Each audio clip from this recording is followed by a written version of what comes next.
starts with routine lab work, actually. You might see that low sodium hyponatremia and high potassium hyperkalemia, both big clues pointing towards aldosterone deficiency. Right. Low blood sugar, the hypoglycemia from cortisol deficiency, is also common.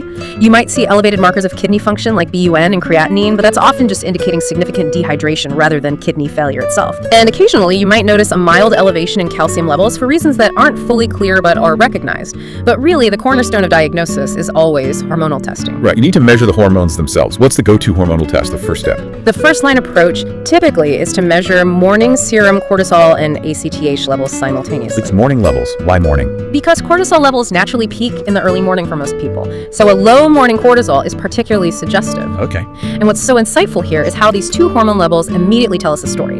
If cortisol is low and ACTH is high, that strongly indicates primary adrenal insufficiency. The adrenals aren't responding, so the pituitary is shouting louder, sending out more ACTH. The problem is right there at the adrenal glands. That makes perfect sense.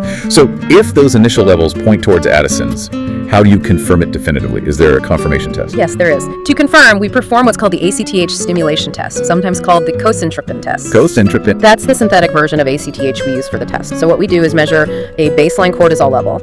Then we administer an injection of cosentropin. Right. And then we re-measure the cortisol level at 30 and usually 60 minutes afterwards. Okay, so you're stimulating the adrenals directly. Exactly. A normal response would be for the cortisol level to rise significantly, usually above a certain threshold, like 18 to 20 micrograms per deciliter. But in Addison's? But in someone with Addison's, the adrenal glands are damaged or destroyed, so they can't respond properly. The cortisol remains stubbornly low, even after the ACTH stimulation. I see.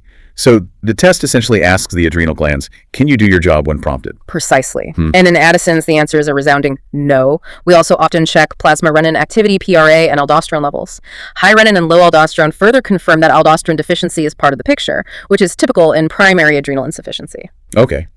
Beyond these core hormonal tests, what other tools might doctors use to maybe zero in on the cause or get more information? Yeah, additional tests can definitely be helpful. For instance, we can look for specific adrenal autoantibodies in the blood, particularly antibodies against an enzyme called 21-hydroxylase. Ah, for the autoimmune connection. Exactly. These antibodies are often present in autoimmune Addison's. Imaging, like a CT scan of the abdomen, can also provide clues. What might you see on a CT? Well, in autoimmune cases, the adrenal glands might actually look small, atrophied, but in cases caused by infection or infiltrative diseases, they might appear enlarged. Interesting. So the size gives clues to the cause. Again, yeah. And I suppose if an infection, especially tuberculosis, is suspected as the cause, then specific TB testing, like a PPD skin test or an interferon gamma release assay blood test, would also be important, right?